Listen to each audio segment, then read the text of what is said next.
Hey everyone, good morning. This is a very special edition of Food Talk Live. I'm Dani Nierenberg, president and co-founder of Food Tank. Today, I will be sharing moderating duties with Food Tank's good friend, Katherine Miller, the founder and principal of Table 81, a strategy consultancy. She was most recently the vice president of Impact at the James Beard Foundation, where she built policy advocacy programs. And she's also a veteran of dozens of political campaigns at the House, Senate, and presidential levels. We are joined by some really amazing experts who will discuss how yesterday's election will impact our food and agriculture systems, the climate crisis, systemic racism and social injustice, and a variety of other topics. We'll also talk about the idea of a citizen eater, someone who votes with their fork, of course, but also votes with their vote for the kind of food system that they believe in. So buckle up, everyone. These are folks who have a lot to say. Let me just introduce them all briefly. We have Chris Bradshaw, the founder and executive director of Dreaming Out Loud. Devita Davison, the director of marketing and communications at FoodLab Detroit. Patricia Griffin, a partner at NVG LLC. Navina, Khanna, the director of the Heal Food Alliance. Bob Martin, the program director of food system policy at Johns Hopkins University for Center for a Livable Future. And last but certainly not least, we have Kathleen Merrigan, the executive director of the Sweetie Center for Sustainable Food Systems. Thank you all for joining us.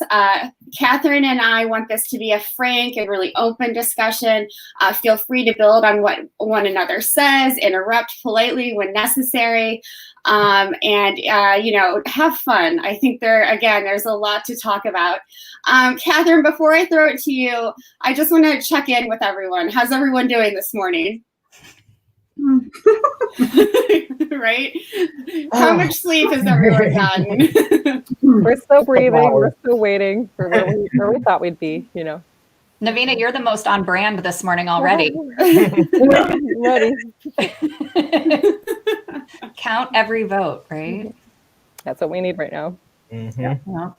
And Davita, you're in Michigan? Oh. She's in Michigan. Can you... Davita's in Michigan where the vote's going to still be counted, so... Yeah. Oh, yeah. Count every vote. And so important. Yeah. And Kathleen, you're in Arizona.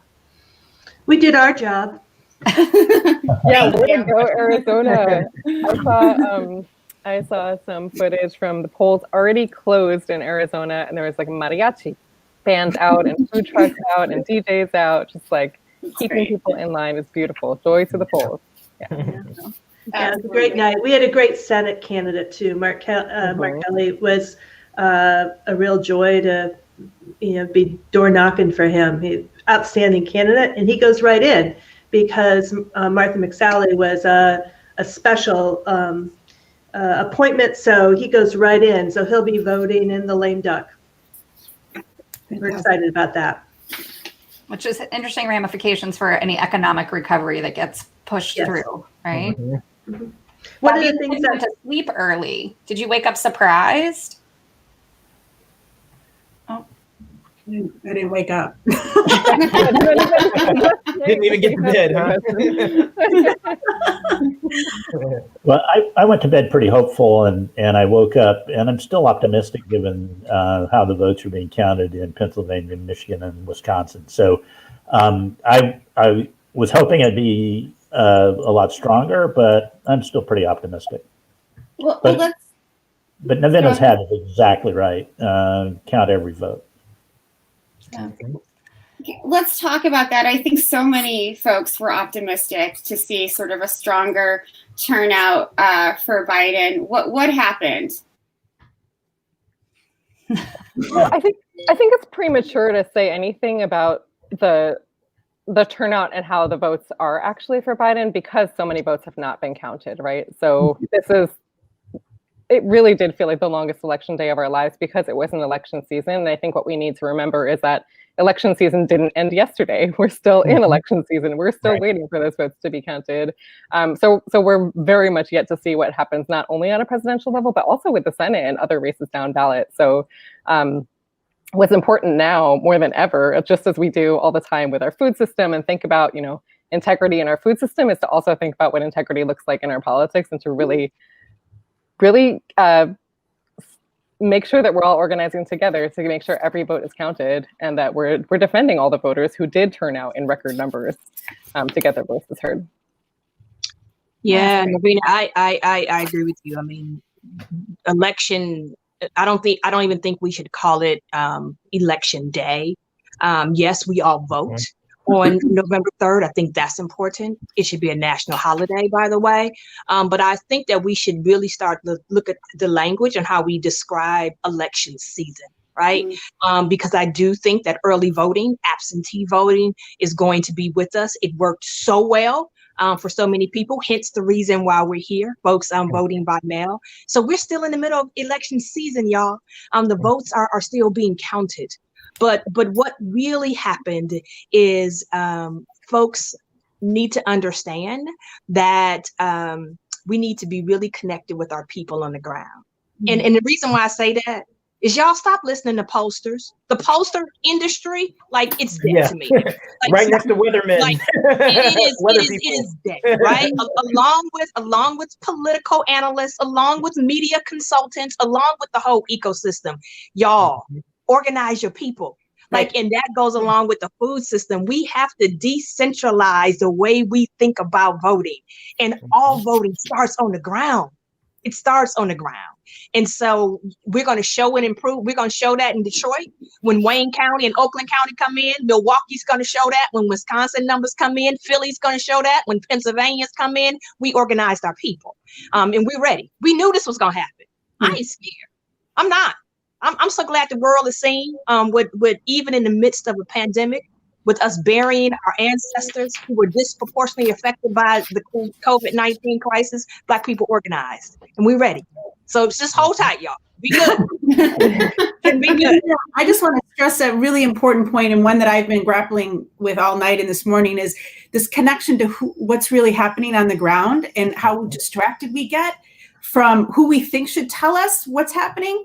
And we knew coming into this, this is a replay in some ways, but we need to also get connected to those that we don't organize with, and we don't. And I am as much at fault. I'm tired of hearing myself say, well, if I don't understand a certain part of my community, I'm just going to, I'm going to just work in my community and figure out how to just raise those numbers. And I have made a commitment to myself and my work, personally and professionally, to figure out how I can, learn more about what I don't know. I've been doing this too long, and it makes me too sad that I still feel confused by the incredible surge of voters that I don't agree with. Yeah. So I need to put that out to the universe so that I do it. Sure. Well, I mean, I felt that way 4 years ago. Like, I wasn't talking to the people I needed to be talking to. And I feel like we all have this tendency to preach to the choir and not to the folks who disagree with us. How can we do more of that? How can we, sort of get beyond, and in some cases we're just, it's too uncomfortable. How do we embrace that uncomfortableness and talk to those folks? Yeah, I think I think that there's a couple different ways you can do that. I think one is internal to your own communities, but also, outward outreach to other folks. Internal to my community, I watched Lil Wayne, 50 Cent, and other Black male celebrities and other folks from the barbershop on down start to identify with, very toxic male traits and traits of power that were disturbing to me. And I can, you can talk about them in normal times when, it's not election season. And those are, very much problematic issues that manifest in, misogyny and homophobia in other ways, but you don't often see it manifest electorally. And what I saw that disturbed me were, folks in my community beginning to identify with these traits and then not only take their negative social issues and then convert it into their votes that could trim leads in key communities like in Detroit. And so for me, there's a lot of internal work to do. I'm also interested in that external work and unpacking some of the challenges around, especially white supremacy as one of the most inclusive clubs in America, apparently. You want to look at the history of immigrants in this country from the ways of European immigration. That club expanded at every turn, whether it was the Italians or the Germans or what have you. And you want to dial down into some of the results that we do have currently. Look at Florida and how that white identity politics has filtered into immigrant Latino communities. I'm interested in having that conversation. When I hear folks being able to, or hear folks, calling Biden a socialist and using these terms, and I'm like, okay. Socialism like what, right? If you were to call him that, which he is not, right? Socialism like what? Canada's social health system, or England's. It's just the cultural context is so off for someone to then align themselves on this soil with folks who have invested so much in drawing the blood of Black folks. That has disturbed me, and I want to have that conversation. Yeah, and I just want to piggyback on that real quick, because there's something was interesting that you just said, Chris, and that was the Latino population. And what I'm learning, and I got a lot to learn, y'all, and I'm hoping that the Latino population will hold my hand and kind of walk me through it, and we begin to kind of dive a little deeper, is that the Latino population is not monolithic. As we begin to talk about the Latino population, I think it's going to be really important for me, somebody who's learning, for us to be really specific, right? And so it's not the Latino population, it's the Cuban population, and it's the Venezuelan population down in Miami-Dade that have aligned themselves with white supremacy. And the language that the Trump administration has been diving deep in the narrative that they have been advancing in that community around socialism. But on the flip side of the Latino population, my God, you had the Mexican Americans, the Latinos in Arizona who have been organizing as a result of Joe Arpaio, that vicious, evil sheriff down there who are locking and if we are not having a complete and conversation about that particular population, because as much as I love Mark Kelly, he was amazing, great candidate, good for Mark Kelly, great Cindy McCain, thank you for the endorsement. But we need to give those young Latinos all the respect that they deserve. They've been organizing and organizing and organizing and organizing. So I just want to make sure that we're really specific when we're talking about groups of people, because like the Latino population, African Americans aren't monolithic. So let's just be very clear about that. Yeah, I think I just really agree with what you just said at the end there, Davita, that we really need to be clear around the media is really hyping up this idea of like the Latinx population all went to one side, and it's so clear if you look across the country, like looking at the Southwest and even how things are moving, California, Nevada, Arizona, even that Texas was a contested state, and that like some votes are still to be counted there. Like it is not a monolith. It is not the entire Latinx vote. It's not the entire vote of any one of our communities. And it's just one small stronghold in one part of Florida that the media is focusing so much on. Yeah. So it's always the hard job of the moderator to like just get out of the way when an amazing conversation is happening. But I do want us to talk a little bit about what last night means to food and food politics and the fight for the Farm Bill.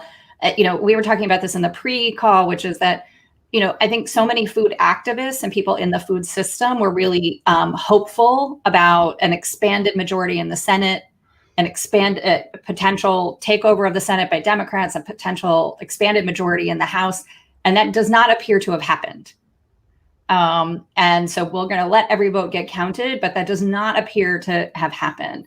And so what this means, it appears that Collin Peterson has lost the chairman of the House Agriculture Committee, right? This is going to open up a whole new world as we are going into a multi-year fight around the Farm Bill, right? Something that I believe everybody on this call really wanted to kind of blow up and turn into a food bill and have it be something different, or at least look at how we could make it different. And so I'd love to just maybe, Tricia, if you could just talk about what you're seeing from an electoral standpoint I'll use the dreaded word as a lobbyist in Washington, D.C. Sorry. Tell us a little bit about what you saw last night. And then I'd love to bring Kathleen and Bob into this conversation too, and get us into this conversation about what last night overall means to the next few years related to food. Tricia? Yeah, thank you. And you know, a lot still has to be decided, but I think, and I don't want to sugarcoat what happened last night. I don't want to sugarcoat status quo, because that is not where we can stay at a elected level and in a local level. But my job is to continue to have to engage and interact with the federal government and find ways to engage and find opportunities and possibilities about the things that I feel very important, that are dear to me. And at the top of that list is protecting our most vulnerable communities. And what does the Farm Bill do and the Agricultural Committee do or do not do to support that world and that part of my work? I have to say, and this might be somewhat controversial, that Peterson losing was exciting to me. And because it opens up new leadership on that committee. He was not new leadership. He's old ag. He is very embedded in the old way of looking at both what the Farm Bill is and what it means to be a leader within the agricultural community. So I am thrilled that his time is done. It was overdue. And what I am hopeful for is that this opens up a pathway for new leadership. Obviously, it has to. We need a new chairperson. And the next couple of folks who are in line are much more progressive. And they, whether it's Congresswoman Fudge or Mr. Scott, that to me provides an opportunity. Again, these folks have been around for a long time, so we need more than just leadership to look different. But I feel like if we can get the House looking a little different, a little bit more exciting, it provides a different dynamic with the Senate, which is a whole nother complicated dynamic. But I'm going to stop there and see if anybody else wants to respond to that comment. Kathleen? Hey, look, I'm an old person on this panel, and I'm just enjoying listening to all the young voices. We need an infusion of new people in food and agriculture. What politicians understand, Democratic politicians, is that 75% of farmers and ranchers in this country vote Republican. And that's probably not going to change until they pass on to another world. And so Democrats don't pay enough attention to food and agriculture because of that. That's not where their votes are. And please be God, Vice President Biden becomes the next leader of our country. He goes into the White House understanding those realities and looking at all those red counties that we've been watching all night long on our various television sets. Or on our computers. You guys are all young. I actually have a television set. And I call it a set, really. That's really easy to me. But this is the problem. As we narrowly define food and agriculture, I don't see any win in the near future. We've got to get more people under the tent. We've got to redefine it. And we need to show politicians that their votes there that connect with this broader agenda that I think all of us on this screen are really interested in.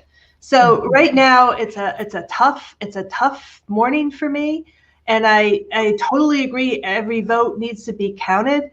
But the one time I sort of choked back tears last night was when my old friend Van Jones was speaking on CNN, and he said, "We may have won this, that, and the other thing, but we've lost the moral victory that we were hoping for." So it's a tough morning. So I'll leave it to someone else to talk. Yeah, I would like to chime in a little bit about the influence or the frame of the virus and how that's really brought some of the frailties or the fragile nature of the food system into focus for a lot of people who probably don't think a lot about it. I mean, the COVID relief packages that have been passed by Congress, very little of that money has gotten to small and medium-sized family farmers. Almost none of that money has gotten to Black farmers.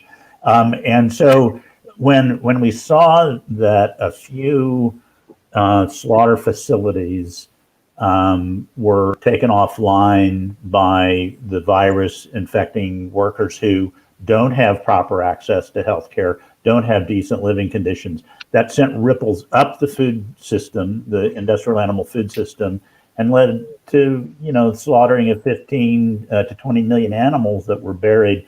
And so the virus has, I think, forced those fissures wide open. And so I think we have an opportunity because of the virus to address some of the food system issues that everybody's been interested in on this panel for quite a while. I agree with that, Bob. But one thing that I thought was really interesting was the polling that was coming out on issues from CNN, where I was surprised, and this is one of the good notes of the evening, I think. Actually, people, in terms of what issues were most important to them, race was higher than the coronavirus. And that's crippled our economy. It's put everyone out of work. Our friends in the restaurant industry are just without a lifeline right now, but people still focus on this year of racial reckoning. What are we going to do with that? What are we going to do with that energy, and how are we going to use it to create change? Well, I think the food system, the existing food system, especially on the industrial animal side, really is representative of the racist nature of agriculture in the country. The discrimination that has been historic in USDA against producers of color. The fact that some of the large companies like Monsanto provide lower quality seeds to black farmers for their soybeans than for white farmers. So I think race and food are intertwined, because for me, race is like intertwined in everything about this country. So I think that's a good thing that people are worried about race in the country. A good thing for food system reform. Yeah, sure. Yeah. I think it's something for us to really pay attention to. And Bob, I appreciate you talking about the diversity of farmers, right? That not all farmers are white, not all farmers are in rural areas, not all farmers own land, right? There are people who work the land who are not even citizens and are farming. But something for us really to take note of in this entire long election season is the number of candidates who actually were talking about food and agriculture issues in a way that we have never seen before, right? Even pre-pandemic, that we had candidates that were really talking about the need to break up big agriculture and break up big food and to end CAFOs in the way that we know them, right? And the confined animal feeding operations and slaughterhouses in the way that we know them. I think the coronavirus really brought to light for the broader populace why our food system matters, and it became a real focal point of attention for folks. But the Senate completely failed us, right? But the reason why we were all hoping for a different Senate outcome is because these relief packages that we're talking about, the Senate refused to pass them. So the people are hurting so badly right now that they can't even see, what is possible. And I think that actually really affected how people voted, right? Because they were seeing themselves in so much hardship. There was so much media blaming the Democratic Party for wanting to do something about the coronavirus rather than actually seeing any action from the people who held power to do anything about it, to take care of their communities. And in the conversations that I was having with folks, I think that was a real, I think if the Senate had acted earlier to take care of people, we would have actually seen a different outcome in some of those rural areas. It's unfortunate that people weren't able to see that it was the people currently in power who were the ones that were affecting them. But now I understand that might have been a tactic, right? Yeah. Can I just say, I too was really excited about some of the candidates really, for the first time in a lot of ways, talking about food, talking about a system. They may not have understood what that meant to them entirely, but it was brought to light. But this administration or this campaign did not. The Biden campaign did not. They were afraid of doing it. And so I want help as someone who has to continue, again, engage in the political world that exists right now. How do we make that look different? They felt like they could not make the stretch or the leap to talk more broadly about food system and food policy beyond rural and what it meant for rural America. So I just, I need help. Devita and Chris, does this go to your original point, which was all around organizing? Yeah. And that this starts in our communities. Absolutely, Catherine. And I think what the food system does a really poor job of is we do a really poor job of organizing. Hands down, we do. Number one is people are not taking to the streets, and people are not protesting with their signs out and saying local food ecosystem now. When do we want it? When do we want? Now, people are not doing that. People are not taking to the streets and fighting on the behalf of urban agriculture and CSAs. Like, we do a very poor job of organizing. And the thing is, the reason why it's such a loss for the food system is because through food, we can connect to any and everything, y'all. Like, food is such a way that we address so many issues through food. And we do a poor job of like organizing ourselves and connecting ourselves to broader issues. But here's the bright spot. Like, I understand that number one, it all starts with the farmers. But I'm gonna tell you something. My problem is, y'all, is the fact that California feeds the world. And California is underrepresented as it relates to farmers. Why is it that California has the same representation in the Senate, right, than, I don't know, any other of the rural state farmers? Like, so we need to, number one, do something about the electoral college and the way that these states are represented. Number two is, I think the bright spot for me is, I cannot talk about food without talking about labor. Right? And what I mean by that is that is where the bright spot is when it comes to organizing. Number one, we cannot talk about Nevada and how we're going to win Nevada, y'all, without talking about the culinary workers who are on the ground. Here you got hospitality workers, thousands of hospitality workers out of a job. What were they doing? Laid off, right? Bodies on the line. These are the most people whose bodies were most impacted by COVID. What were they doing? Canvassing, knocking on doors. Y'all, as messed up as Florida is, Florida, what did we see on the state level? Florida passed what, y'all, last night? $15 an hour minimum wage. Labor is getting the job done. The labor and why food is not connecting ourselves to the labor movement. Again, you're talking to a Detroiter, right? Home of the UAW, home of the automobile industry. We need to do a better job of organizing ourselves. And then last time I throw it over to Chris is that I would be remiss to say that as of today, y'all, we are officially out of the Paris agreement. So the United States is the only country in the world that is not a part of the Paris Climate Agreement. But here's the good news. The good news is that we're gonna win. And the other good news is that Michigan, Minnesota, New York, and Massachusetts sent the squad sent them back to the house. All right. And these are the individuals who are going to paint the future for us for a Green New Deal. Y'all, it ain't over. And we knew that the election was just the start, right? This is just the beginning. It ain't the end. So listen, we got work to do. But I think we're on the right track. We're good. Chris? Yeah, I think we really need to address issues around organizing in food. Just to give you a microcosm of the challenges, I mean, again, we have to visit wealth and privilege and power.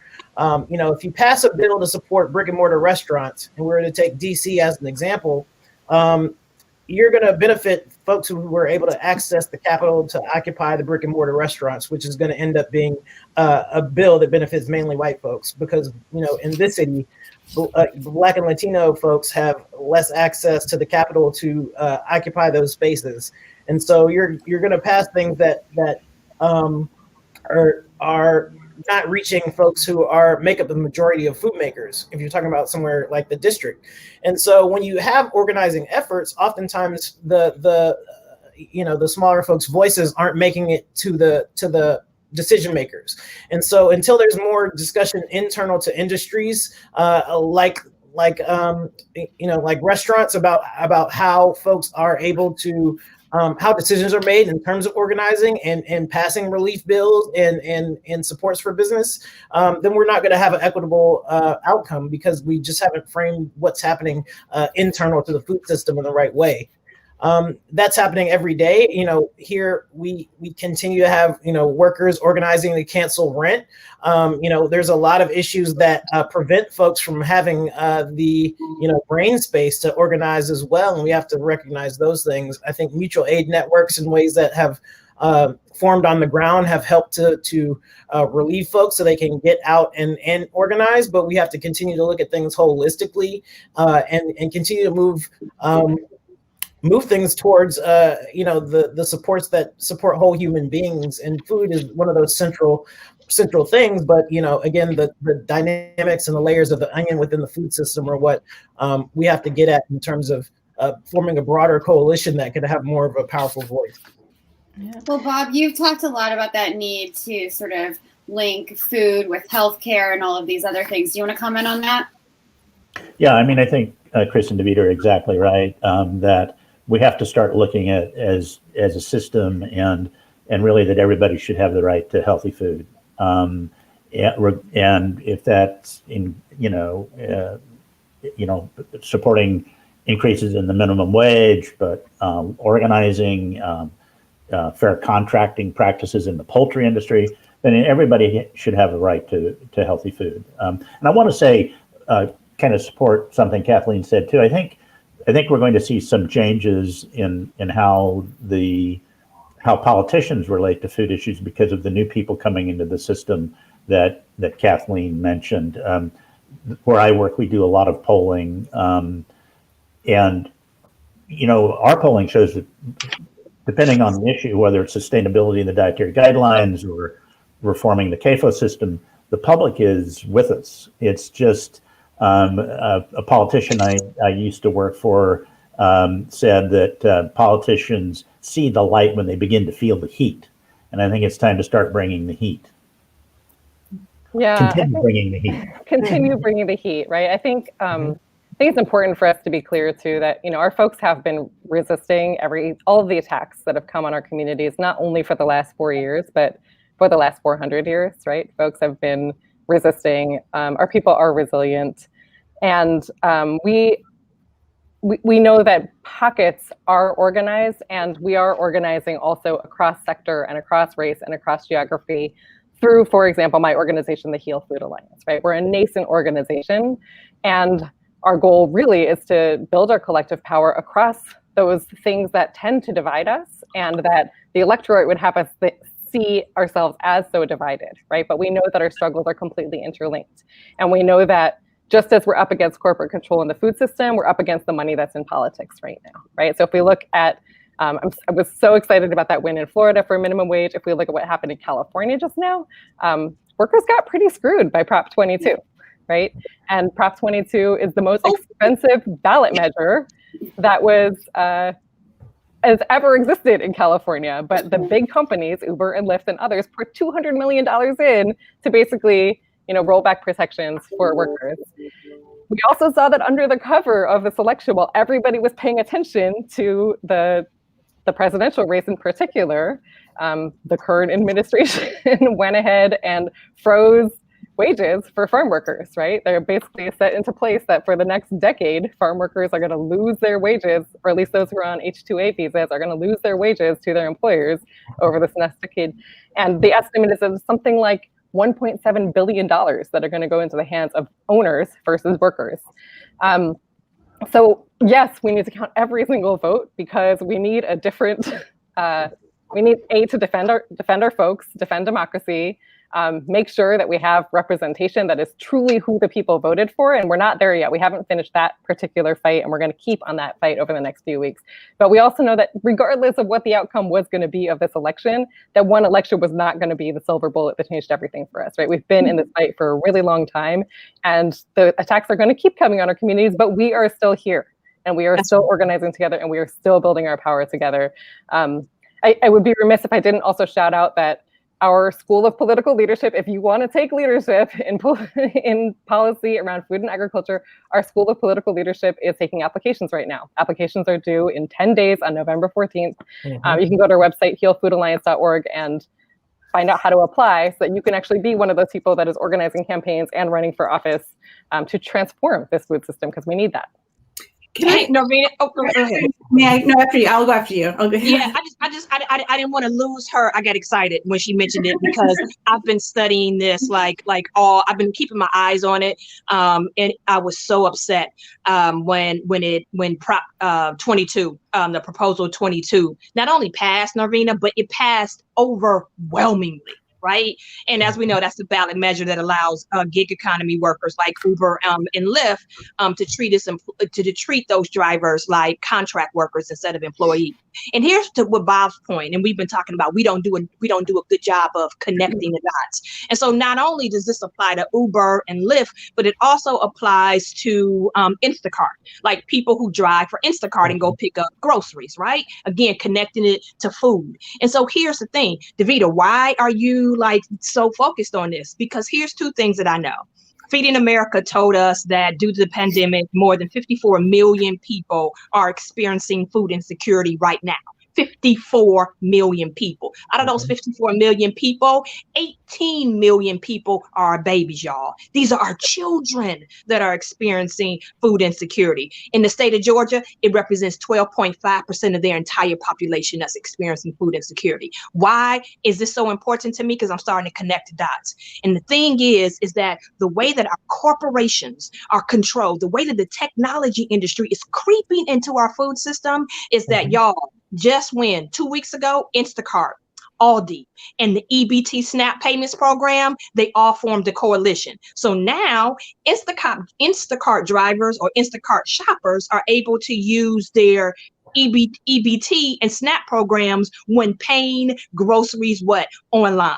You see what I'm saying? Like, and so now it's just kind of like, the only reason why I mention this in food insecurity is that technology and grocery delivery is not going to solve food insecurity problems. Right. That's not the answer to food insecurity, that, let's use innovation through the technology in the tech industry and have them now delivering groceries to people who are food insecure and let them use their EBT SNAP benefits in order to do that. That ain't solving food insecurity. And if it does, it's short term, not long term. We should be talking about a complete and total dismantling of our corporate food system and building infrastructure locally from the ground up. You know what's going to save food insecurity? CSAs. You know who's going to save food insecurity? Urban farmers and growers. You know what's going to save food insecurity? Good paying jobs. Like, we're not connecting the dots, y'all, and we're not explaining this to folks. I would add to that, would solve food insecurity. Essentially, we're just talking about turning poor folks into another market for big tech. And there you go. And again, that's wealth extraction, even from the wealth of the EBT card, right? So, having watched what transpired over the course of the pandemic, again, you mentioned the aspect of children slipping into food insecurity. There are going to be 12,000 kids here in DC that slip into deeper food insecurity. And, we very much welcome ways to, essentially, staunch the wound or stop the bleeding in some respects, and so have worked with various partners to deliver emergency food aid to stem the tide. But we've watched restaurants and folks who have access to wealth be able to figure out different ways to survive through these means. Meanwhile, folks who don't have access to wealth have not been able to, save their restaurant, figure out how to get a contract from, a government agency to make emergency food or emergency meals. And so at every turn, we've seen the racial wealth gap play into how folks are able to not only physically survive contracting the virus and not have to work, but who have been able to use the emergency food system as a way to help their business survive and maintain white wealth and white ownership. And so when I start to think about, the bigger structural issues that track back to chattel slavery, to redlining, and all the other aspects that have impacted our food system, again, that racial wealth, closing the racial wealth gap and reparations are ways to close food insecurity and address these issues longer term, Exactly. And Chris, here's the deal. Bob mentioned healthcare, right? Bob mentioned how we need to connect the dots. And you're talking about restaurants. Why is it that our frontline workers, the people who are putting their lives on the line, particularly indoor dining, number one, you talk about slavery, their wages are steeped in the institution of slavery because of the sub-minimum wage. But these are the same people who we expect to police individuals who come into restaurants and don't want to wear masks. These are the same people who then have to tell a customer who they're also going to ask them to supplement their income through wages to put on a mask. And now they're putting themselves and their health at risk, their family's health at risk. And guess what, Chris and Bob? These are the people who do not have health care. Like, it's like, yeah. So Trisha, you've been trying to get in here for a while, and I'm then sorry, Trisha. No, you're good. This is. I didn't want to lose. No, this is fabulous. I'm not. I didn't want to lose this point about our relationship and partnership with labor, and how you define that. Again, my world is around, unfortunately, most of the time the federal policy world, but if we don't talk about labor connected to the food system, and we don't talk about farm workers, which we don't at the federal level, and there are a lot of reasons, I think that there's a reason for that. I've heard everything from it's too much to hold all of those issues together. Farm workers issues are immigration issues, and I think that is actually in some ways a campaign from the government to not allow us or make us feel empowered to come together. Again, that's a theory I have.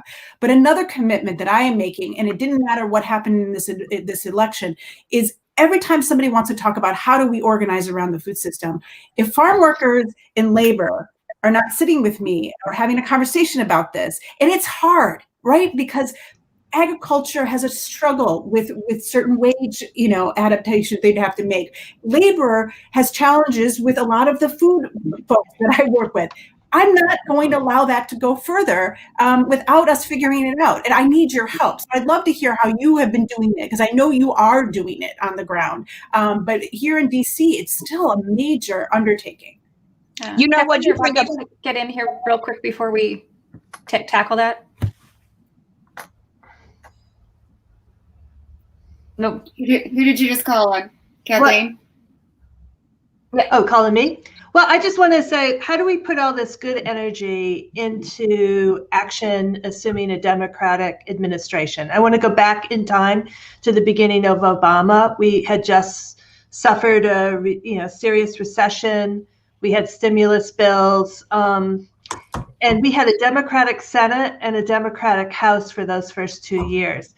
And yet the decision was made essentially at the White House that we were going to put all our money on healthcare. We were going to put all the poker chips there. I didn't disagree with that, but on my short list going into office, I had hoped that we would deal with immigration reform.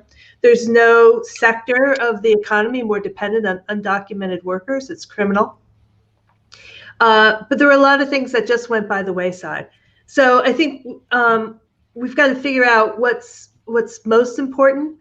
SNAP was a big battle, even in those first 2 years. With a Democratic Congress, we had 48 million people on SNAP at that point, 49, maybe it was 49 point something. And there were all kinds of efforts to cut back on SNAP because of the dollars, even though it's a mandatory program. So I don't want to paint a rosy picture. I want to just talk about a few mechanics right now. So a lot of groups are writing transition papers to hand to the transition team. And I hope people are out there doing that and doing them in very thoughtful ways and getting a lot of different sign-ons to those transition papers because the traditional Aggies, they're doing it.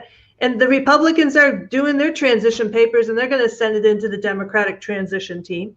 Mm-hmm. Then we've got to figure out who are going to be the people that are going to take those political jobs in USDA, in EPA, in FDA, Federal Trade Commission. I mean, there are a lot of different jobs. Labor Department. You guys are talking a lot about worker issues. Very important.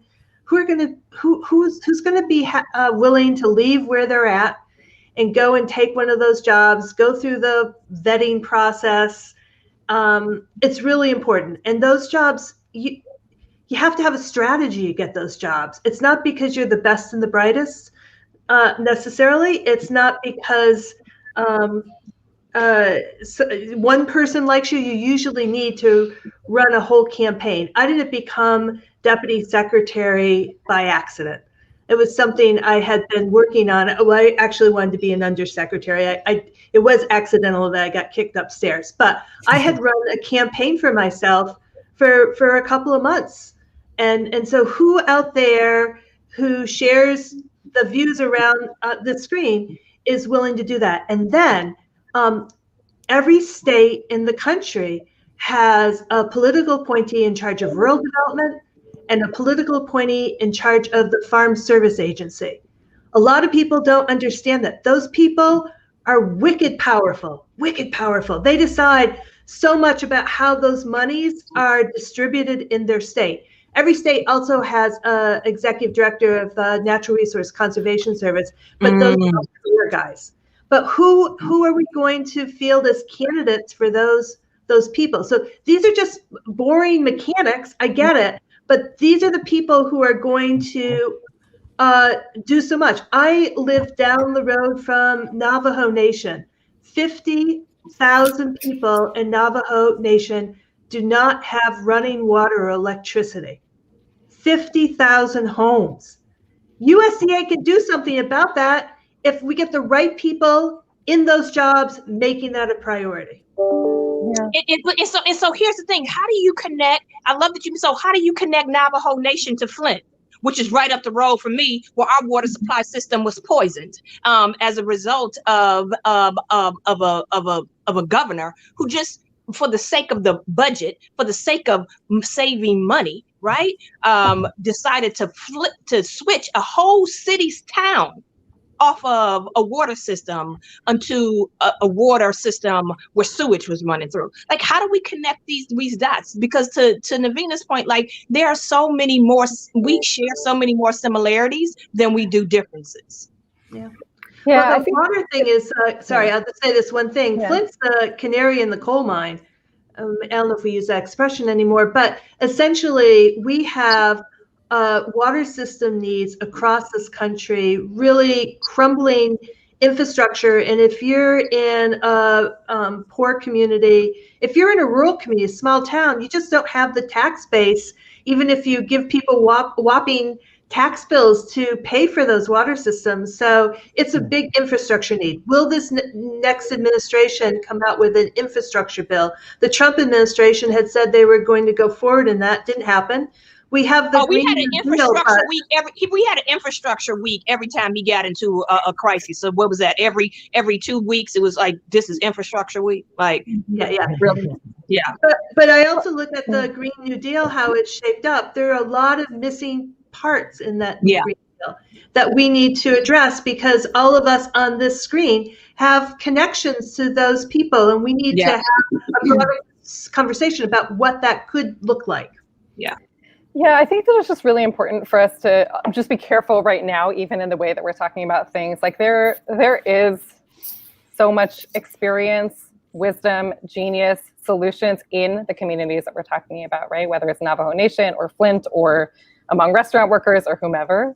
And folks know what they need, right? We don't need to be coming up with solutions or thinking about like what the magic is that's going to change things, or even rely on any particular politician to change that, right? If we actually invest in the leadership that's already in those communities and invest resources into folks being able to make it happen for themselves in those communities. For example, in Navajo Nation, during the peak of COVID, Navajo Nation was suffering the most, right? Because of lack of running water and lack of electricity to even have refrigeration for vegetables and meat and things like that.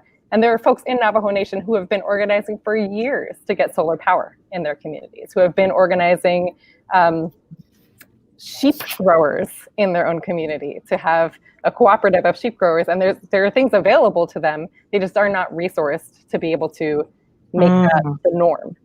So instead of continuing to think about like what we can do on the outside, also just investing in communities and their leadership and trusting that leadership is really important for us. And that gets to the heart of what organizing is too, I think. Mm-hmm. Well, it's also up to us to help empower their leadership, because they're not getting their fair share of the pie. Let's face it. Mm-hmm. And to put running water and electricity in 50,000 homes is no small price tag. And the federal government gives out a very technical term, globs of money And we've seen unbelievable money go into farmers' hands, big farmers who don't need this money, who are growing crops for livestock and for export. Yeah. So we need to change how that pie is divided. And part of it is helping local leaders, empowering local leaders, showing the pathways to where those resources are, and organizing, as all you guys are saying, organizing to make it happen. Yeah. And I'll just jump in and say this is that, the folks that are on the ground, whether it be the Hill Alliance or, my organization, FoodLab Detroit, Soulfire Farm, and then Leah Pennington, all of these organizations that are doing great work on the ground. Chris is doing great work on the ground in the DC area, kind of organizing. Y'all, the reality is that these organizations that are trying to build power amongst our folks that are on the ground, hell, we're under-resourced. Right. And one thing that this coronavirus has showed is that not only do folks in our communities, Black and brown people, know exactly what we need, but we know how to get it done. And it is unfortunate that in our communities, even within our organizations, that philanthropy specifically will fund a white-led organization before they fund an organization that's led by a person of color. And we are mostly connected to our community, and we know they can get the job done, but we don't even get the support on the ground to even begin to build deeper relationships and build up that leadership possibility and that brilliance that we know our community has. So, I mean, it's tough. Right. No, I mean, Davita, to that point, like, it's really interesting. I was thinking of, as you guys were all talking, and especially as Kathleen was sort of laying out a roadmap of all these places where power and resources will exist to be used within the next administration. And I know that the women's community has a whole project right now of putting names forth for administration posts, right? I don't know that project exists in food, does it? Yeah. There are folks organizing on that. Yeah. There are definitely folks organizing on that. Yeah. Mm-hmm. I'm like, where's that spreadsheet with everybody who should be going into each of those jobs? Yeah. Yeah. I think also to the point that that was made earlier, Kathleen, I think you made this point around just like the different departments that exist. It is structural, right? I mean, Tricia, you said this too. It's structural that our food system is all encompassing, but we even only talk about USDA and talk about the Farm Bill, right? But of course, Department of Labor, EPA, Environmental Protection Agency, Health and Human Services, Department of Homeland Security. Like, there's so many departments that affect our food system, and we really need a more coordinated effort, and we need to be advocating for a more coordinated effort between those different departments to achieve the kind of food system that we want.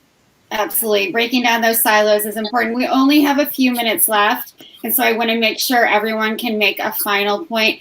When I was watching Van Jones last night, before things got a little bit, he got a little bit depressed, he was talking about the politics of joy. And so I'm wondering how we can bring that joy back to this movement that you are all a part of, and how we can go beyond, no matter what happens today or later this week or a month from now, how can we bring the joy back to the organizing and the need to amplify all the good work that you all and so many others in this country and around the world are doing? Anyone want to start? Chris? Why do I have to go first? Because your organ called dreaming out loud. Yeah. You sighed.